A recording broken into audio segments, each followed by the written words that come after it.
What's up, guys? Welcome to your 99th Android tutorial for the new Boston, and what we're going to do in this tutorial is learn how to write data through these file output streams and input streams and all that nonsense. No, it's not nonsense, but all that craziness.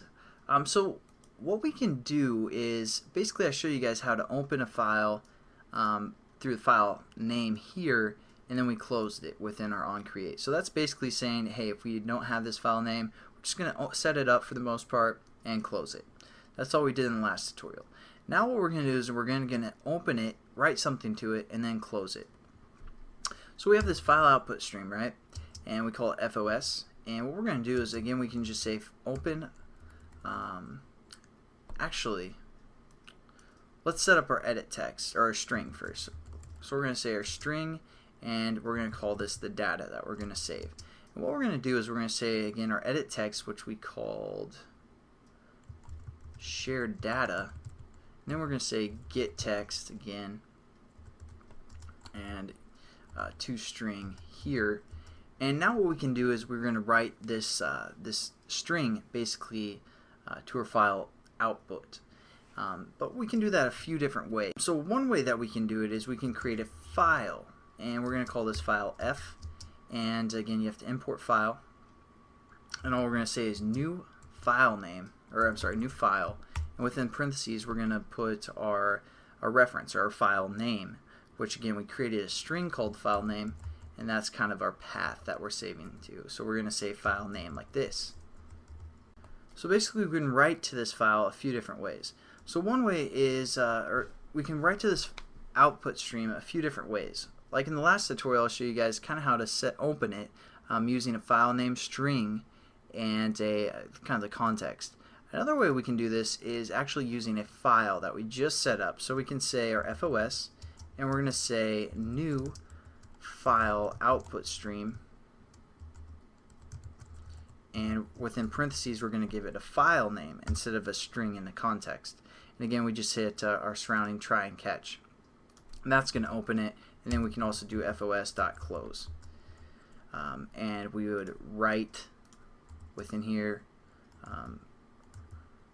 write some data within this line.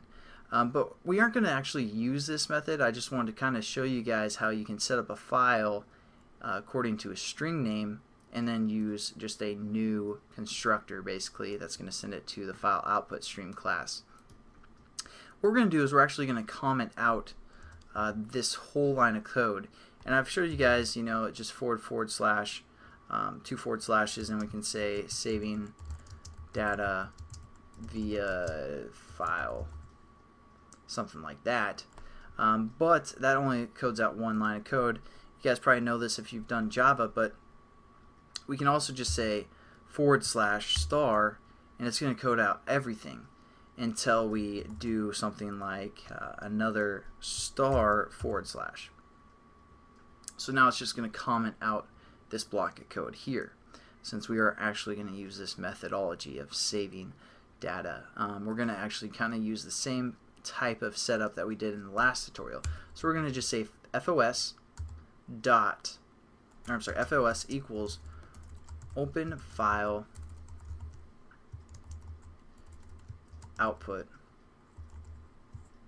and then we give it again the file name, which is a string, comma context dot private mode for the most part, and we're good to go. We've opened our file output stream. And now what we're going to do is we're going to write some data. So what we're going to say is FOS.write. And as you can see, it takes a byte array for this write method.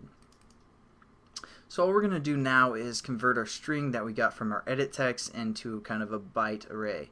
So we're going to say our string name that we want to save, which we call data, and then we're just going to hit .get bytes. And now all we have to do is say FOS.close. So this is basically the concept. We need to open a file output stream. We want to write some data, takes a byte array, so we're going to convert our data into that, and then we're just going to close our stream again. Now it's giving us an error because it says, you know, we have to put this in a try and a catch. So we're just going to hover over and say surround with try and catch, and we're just going to move this try to cover pretty much everything.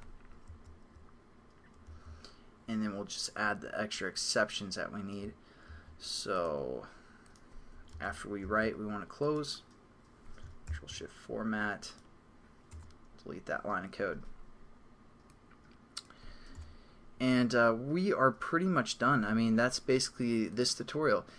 Just basically, we learned about this write method, a few different ways that we can save via, you know, either creating a file from a string and then using the file output stream to create that, and then also just using the open file output, which takes a string instead of a file, an actual file type variable, and we set the context to private. And then we just surround that with the try and catch, which catches the input-output exceptions and prints it to the stack trace. So that's pretty much this tutorial, guys, and I'll catch you in the next one. We're actually going to learn how to load the data, and we might learn about the async task class and what that's good for. So I'll catch you guys then. Have a good one.